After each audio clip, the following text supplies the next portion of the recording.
Kicking off the list at number 10, we have the Murder Machine. Great name. In part 2 of this list, we mentioned the Devastator, so this time we figured we had to include Murder Machine as well. Bruce Wayne, coming from the dark multiverse, Earth 44, had the same origin with the parents getting popped and all that stuff. He became Batman, he joined the Justice League, but then when Alfred was suddenly killed in the Batcave by some goons, Bruce feels responsible. He watches the footage over and over and over again. It's haunting him.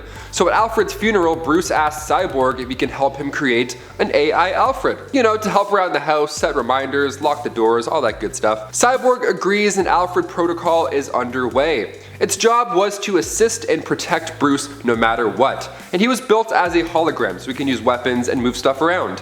What could possibly go wrong? Day 1, this thing was already spreading itself around, building new bodies, and then it started to take out every criminal in Arkham Asylum. Because they were deemed as threats, of course, so Batman had to adjust a few things, rightfully so. He wanted to allow AI Alfred to have access to the Batcave system, even though Cyborg was like, hey man, that's probably a terrible idea, but you're gonna do it anyways because you're Bruce Wayne. And he did. The AI first went after Bruce's mind because he didn't trust Bruce to keep himself safe. That's so meta. Then he took away Bruce's emotion, strapped him with some advanced tech, and once everybody was deemed a threat to Batman in some way, shape, or form, chaos erupted. A lot of death. Number 9, the Bruce. Coming from the Batman I Joker storyline from the late 90s, this Batman is known simply as the Bruce, which has a nice little ring to it. I say it like that, the Bruce. Once a year, the Bruce puts on a hunt. The citizens are now allowed to fight and challenge him for the throne. It's called the Night of Blood. Great name, but they also have to fight Batman's villains first, the surgically altered and reprogrammed versions, of course. The Bruce controls them all though, that's the messed up part. He just likes this gladiator, Halloween style night. He just likes violence. Luckily, and I can't believe I'm saying this, luckily a descendant of the Joker came in and put a stop to the Bruce. And before we continue on with this list, if you want to go ahead and give this video a thumbs up, somewhere in that area, that would be great. It really helps our channel out quite a bit. You guys are the best. Thank you for your constant support. Let's keep going. Number 8, Digital Justice Batman. James Gordon II is the grandson, of course, of the Jim Gordon, and after the death of his partner Lena Schwartz, he sees some old newspaper clippings about the Batman, and he feels inspired. He feels like going through his grandfather's stuff. He's learning more, he's grieving, and then that's when he discovers that Gordon left him the Batsuit as well. Bruce Wayne's old Batsuit. How lovely. You should probably watch it twice though, just to be safe, you know? So James took over as the Batman with NetWiz Bobby Chang joining as his sidekick Robin. The two of them were recruited by the Batcom, which was a program set up specifically for this by the original Batman in order to pass along equipment and tech and all that good stuff. This is a complex online future world that we're now looking at, of course ruled by the digital Joker virus. And I thought that paperclip guy was annoying. Imagine this dude. Jeez. Number 7, Clone Batman. When Darkseid created a clone of Batman, he used it to make the world believe that Batman had died, when in reality, Darkseid actually sent Bruce back in time with his Omega beams. That's a pretty impressive trick already, but things go up a notch when that clone is revived as a Black Lantern and seeks out our remaining alive heroes. His job was to attach other rings to other heroes who have been resurrected before, but after he was done, he went back to get some beauty death sleep. In Batman and Robin issue 8, that Batman is revived using the Lazarus Pit, where he instantly attacks Dick Grayson, Batwoman. I mean, he's just going nuts at this point. He was strong too, he was really strong. The next issue, the clone took off after King Cole triggered an explosion, and then he took off and headed for Wayne Manor, where he then fought Alfred and Damian Wayne. Just going for blood right off the bat. Pun intended. Damian was tossed off the roof by crazy Batsy, but thankfully Dick got him just in time. And in issue 9, the clone lost to Batwoman and Dick. Good ending-ish. Number 6, The Doom That Came to Gotham. Written by Mike Magnolia and Richard Pace, Batman: The Doom That Came to Gotham is a 3-part Elseworld story where Batman's primary target is that of Lovecraftian monsters. Batman is in this 1920s era. He's rocking a Glock on the front cover. It's gritty, but the threat levels are cosmic. It's a fantastic blend.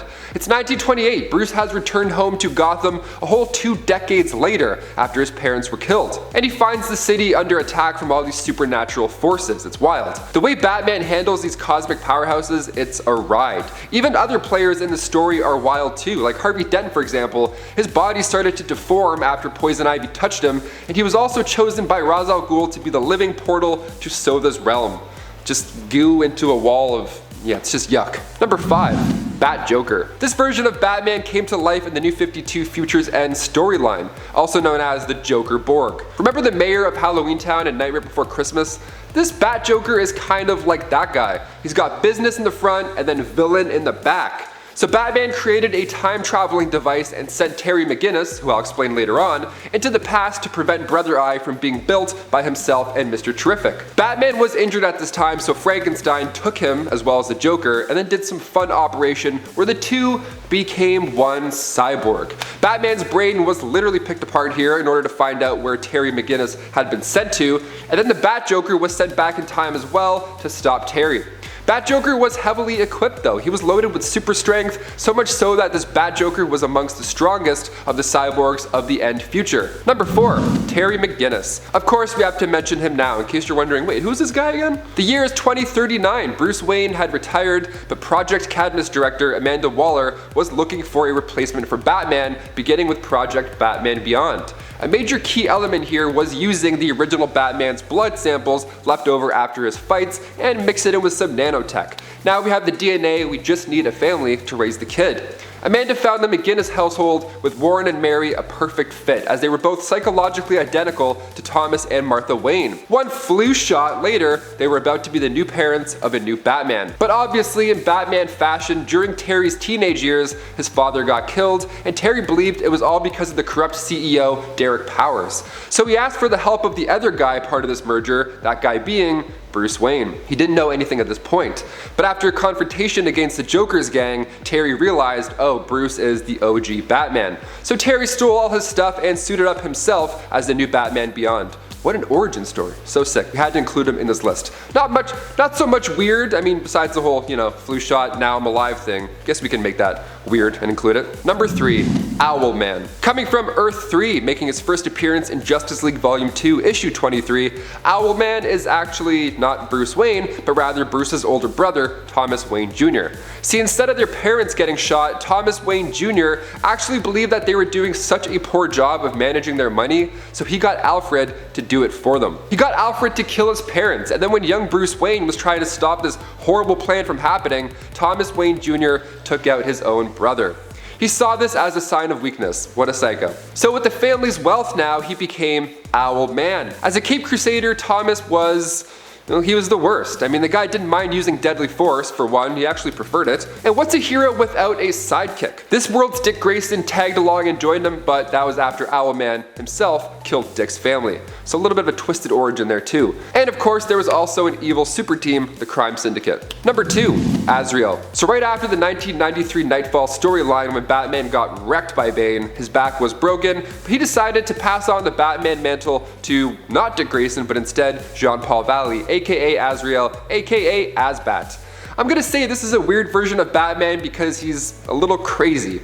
This run as Batman wasn't the same at all. His methods were violent, messy, and irresponsible. He was capable of defeating Bane with his new suit and stuff, so he did do a good job. He was a formidable successor in that sense, but definitely not permanent. Once Bruce did recover, he had to force Azbat to leave the position. Even the style changes were quite drastic and honestly kind of ugly. Dare I say it was kind of ugly.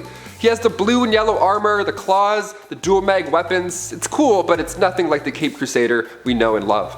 He's kind of like a Decepticon. I'm like, I don't really like a Hot Wheels Decepticon looking guy. Number 1, the God of Knowledge. Weird, magical, wonderful, question mark? I'm not even sure what to call this one, but it's quite entertaining to say the least. The Mobius chair is the lazy boy of the galaxy. It made its first appearance in New Gods issue 1, and the chair was created by the Anti-Monitor. He gave the chair to Metron, but at one point, Batman saw an opportunity of a lifetime. The chair was unused for a hot second, so Batman, king of musical chairs and problem solving, jumped on it and in turn became the god of all knowledge. How wonderful. At this point, the stakes are high. This couldn't have happened at a better time, honestly. The whole team was busy fighting Darkseid. Meanwhile, Batman's just floating in a chair in the background, figuring out the secrets of the universe, just trying not to throw up, trying to process all of this power. And that's when the Green Lantern adds a little bit of fun to this mix and tosses over his power ring. Just something to help Bruce get a grip. He puts it on Bruce's finger, power lights up the place, and he gets off the chair with a glowing lantern on his chest, right in the middle of the bat symbol. How crazy is that? Kicking off the list at number 10, the Devastator.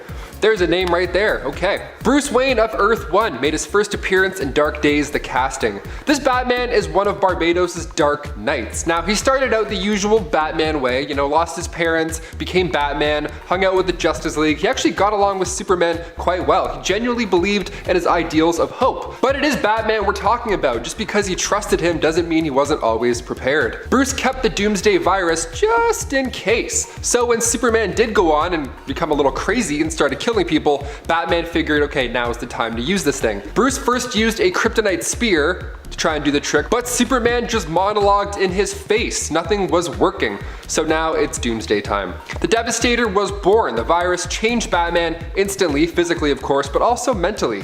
Now he had no problem killing what used to be one of his best friends. Using kryptonite breath, Bruce weakened the god and then finished him with some Doomsday spikes.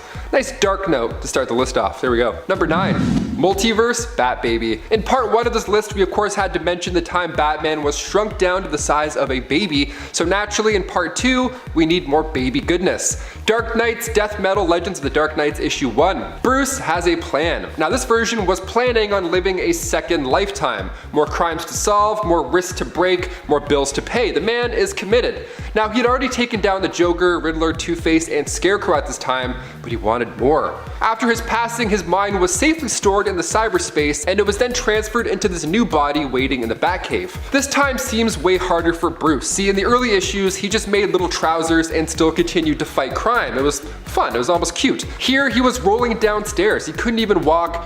He probably his pants, and then he just lays down and cries for the rest of the day. The best part is that he has the mind of Bruce still, so those tears just aren't baby tears. That's pure agony. Now he finally figured out, how to use his legs in life. He gets the jetpack to make up for those tiny legs, and he still goes on saving the day as the guardian of Gotham. And before we continue on with this weird list, if you want to go ahead and give us a thumbs up, that would be awesome. It helps us out so much. Thank you so much for watching. Let's get back to the video. Also, thank you for 1.1 million subscribers. That's huge. That was a nice thing to wake up to. Number 8.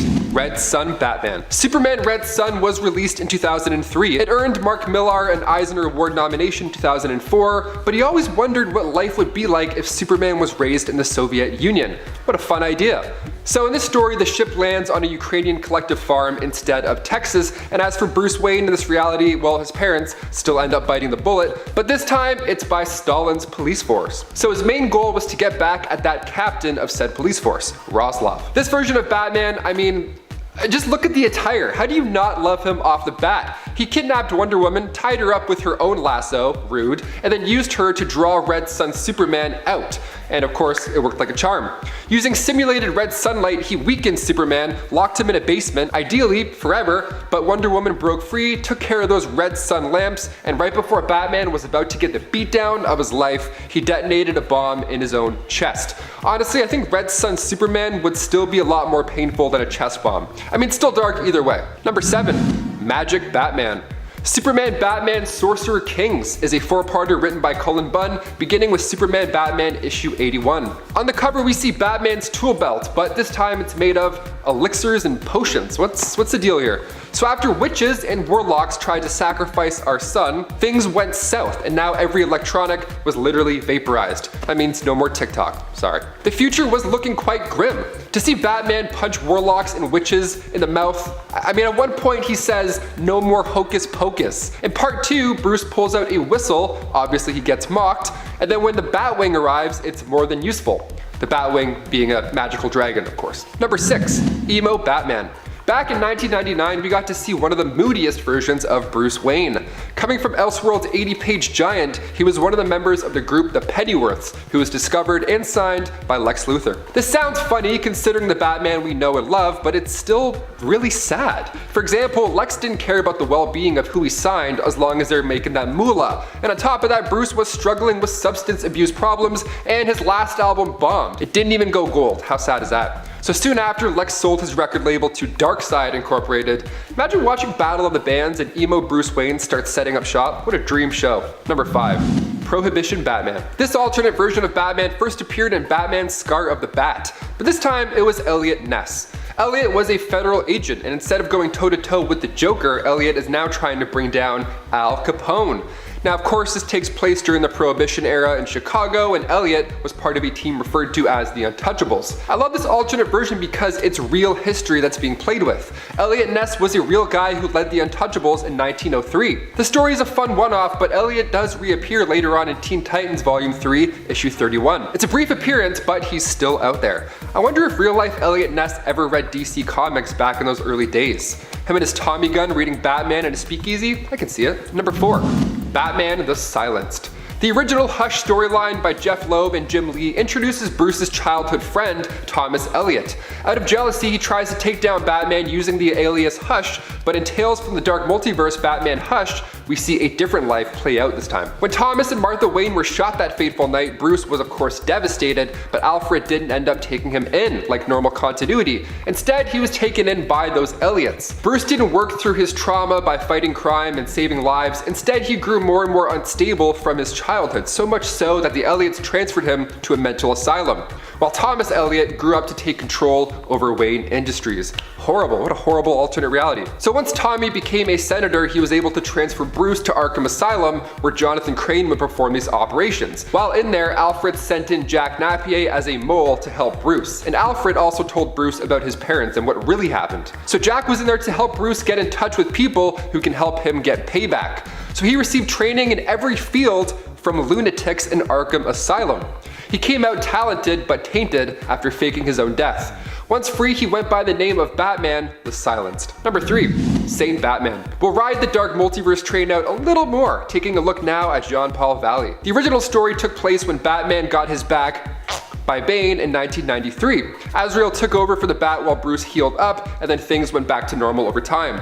In Tales from the Dark Multiverse Batman Nightfall, we see a world where Jean-Paul Valley refused to give the cape back. They went at it at the Batcave, and instead of Bruce reclaiming the costume, he got a devastating hit to the spine. And to make matters even worse, Saint Batman kept Bruce alive, just, without any body parts, of course. His physical strength is unmatched. This Batman juices. He uses venom in his suit, so he operates at a superhuman level. The ultimate backbreaker this time. Number 2. Speeding Bullets Batman. This Elseworld storyline shows us a future where Kal-El landed in Gotham and was subsequently adopted by the other Martha Wayne. The Waynes did end up meeting their fate, regardless of the fact that their newly adopted son has laser vision.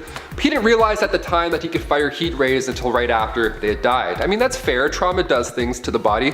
After this point, Super Bruce wasn't the same at all. He had the powers of a god, but the hatred of the devil. He was a conflicted man. He would repeat the line, the bullets, the bullets, the bullets, over and over again. He was mentally unstable, obviously. So he hid from the world in his mansion of solitude, and over time, Bruce decided that he should use his powers and just be a hero, instead of hiding. Taking up the identity of the Batman, he would patrol the streets looking for crime, but like I said, he was still a troubled guy. His version of saving the day was burning the flesh off of criminals. Number 1. Thomas Wayne.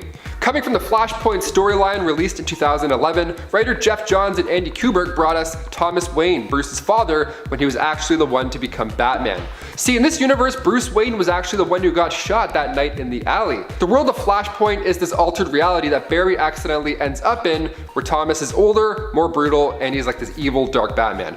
And Bruce's mother, Martha, becomes so traumatized by what happens to her son that in this reality she becomes the Joker. So this Batman is very okay with using guns. In fact, he actually prefers it. Number 10.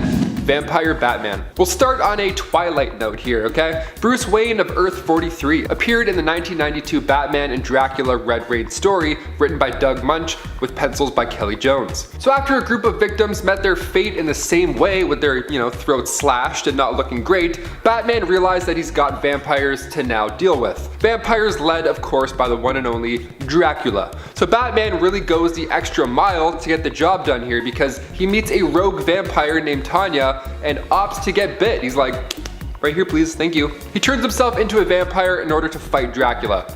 Awesome, sold. Debit, thank you. Okay, so now Batman lures these rogue vampires into the Batcave, detonates an explosion, completely dusting Wayne Manor, so now all this sunlight hits the bloodsuckers, poof, they perish, and Batman used his new wings, his actual bat wings, and then flew to fight Dracula.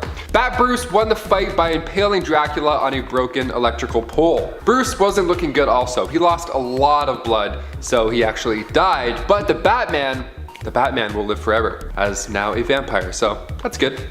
That's a positive ending, I think. Number 9, the Batman who laughs. Coming from the dark multiverse, first appearing in Dark Days the casting, created by Scott Snyder and Greg Capullo, comes a twisted Earth 22 version of Batman, the Batman who laughs. Sounds like a good time, it's actually a nightmare. The Joker here is cruel. He goes on a spree throughout Gotham, just chaos, pure chaos. He took out Jim Gordon, and then he poisoned Batman. So once Batman was able to move his body again post-poison problem, he broke the Joker's neck. But even so, the Joker was prepared for this. After the snap, he let this toxin out that infected anybody near him. So Batman now got infected. Cut to 2 days later, Batman and Superman are talking about what just happened. Then when Superman tells Bruce that a kid infected by Joker venom bit a doctor, Bruce Wayne laughs. He lets out a little laugh, but he catches himself after, and even Superman is thrown off. He's like, okay, something's not right here. So a day later, Bruce called the team to the Batcave, and he went full Omni-Man. He took out the entire team before anybody really caught on to this new personality. Weird and evil. This list is dark already. Number 8, Time Stream Batman. Batman: The Return of Bruce Wayne is a 6-parter written by Grant Morrison, released in 2010, and we pick up from Final Crisis issue 6 when Darkseid shot Bruce into the past. He travels throughout history, these fun, crazy eras, until eventually he's back to present-day Gotham City. Now the series is 6 issues, so we get 6 different types of Batman. This is like a 6-in-1 point. It's pretty juicy. So issue 1 gives us a caveman-style Bruce Wayne. He meets an immortal caveman as well, who becomes Vandal Savage. Issue 2, Bruce has to deal with witches. Okay. Issue 3, Batman is front and center in the high seas. Pirate Batman going head to head, of course, with Pirate Blackbeard. Enough said. Issue 4, we move to the Wild Wild West, where Bruce is a talented gunfighter, yet still he doesn't like guns and chooses not to kill. Vandal Savage returns here, but this time with the help of one Jonah Hex. Lovely. Issue 5, we find Bruce in what appears to be the 1930s, right after his parents actually died. So Bruce is taken to the hospital to recover from a gunshot from the previous Tale Out of Time, and that's when he meets a woman named Marcia. Marcia believed that Thomas Wayne actually killed his wife and then faked his own death. She was a friend of Martha, so she was trying to get some peace of mind, trying to get to the bottom of this. So Bruce followed her to a graveyard without her knowing, and then that's when we find out she's actually a member of the Black Glove organization, and she intended on sacrificing Bruce to Barbados. She wanted immortality all along.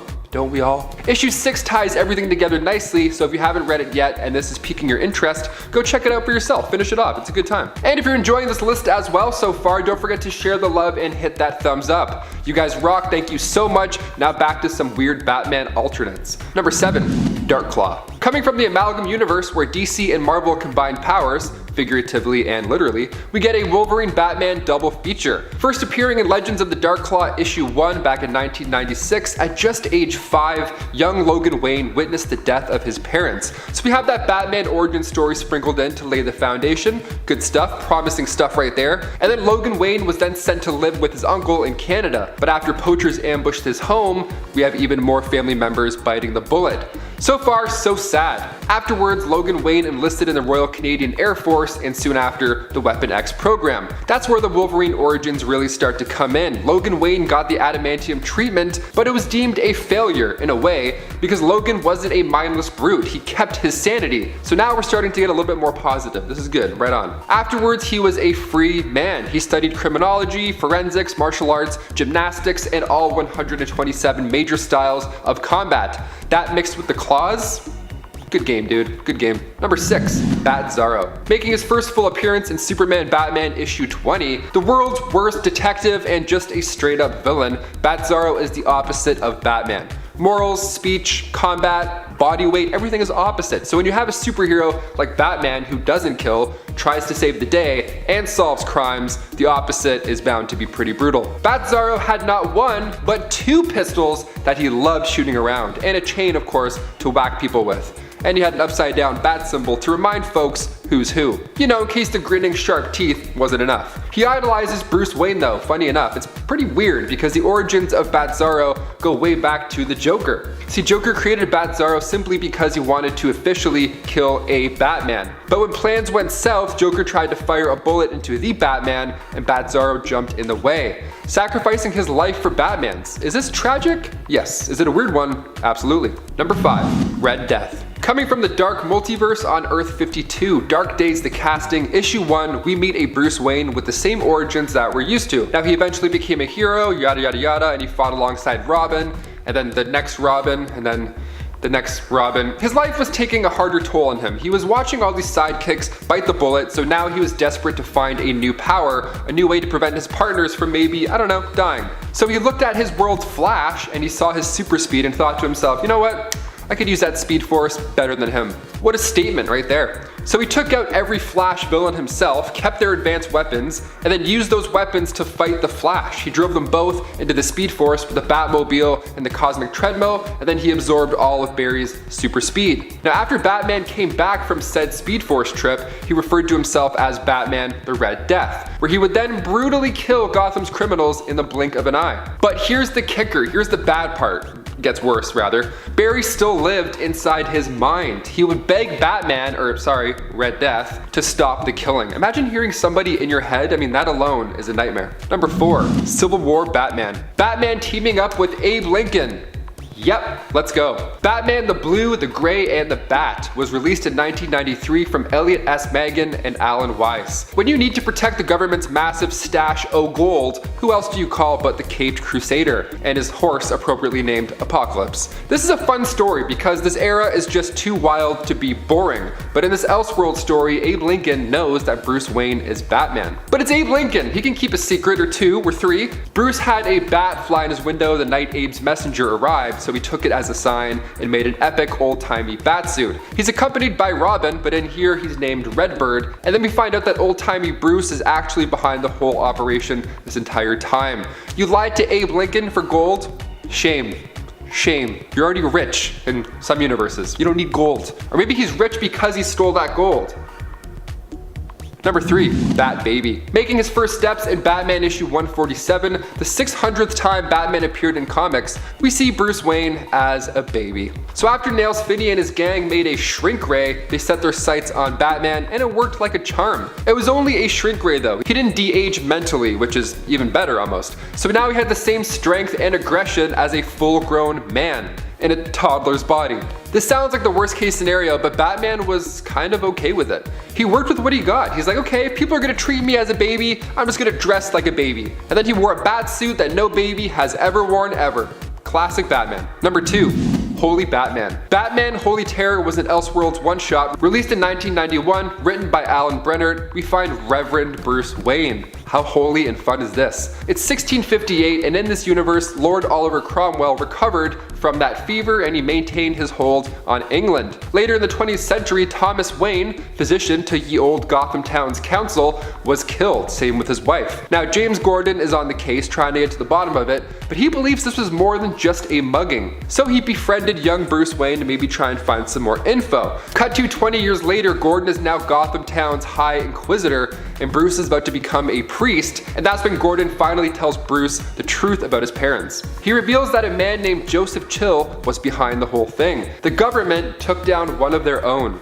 How peculiar. Priest in the sheets and bat freak in the streets. That's how we like it. And finally, coming in at number 1, The Bat. Batman Castle of the Bat was released in 1994, written by Jack C. Harris with pencils by Bo Hampton. We're really leaning into the literal bat theme on this list. I kind of love it, not gonna lie. Taking place in South Germany 1819, we get a scene similar to that in The Dark Knight. A masked highwayman robs a carriage. The passenger asks the man if he's ever heard tales of the demon who protects the land, and the highwayman scoffs, says, "Oh, that's just superstitious, I don't believe in that," and then a bat monster comes in and rips his head off. Dr. Bruce Wayne hears about this attack, and at his home, his castle rather, he tells his hunchback servant Alfredo, that the beast had attacked once again. What beast? What is he talking about? So when Bruce was a kid, his parents were killed in a carriage on a road. So Bruce and Alfredo found Thomas Wayne's brain, collected some body parts, added some electricity, and voila, now Thomas Wayne is back. And he looks like shit. Once bat fluid is added, he becomes a living nightmare of a monster, and his first plan was of course to get revenge on the same guy who killed him decades earlier. We saved the weirdest for last, that's for sure.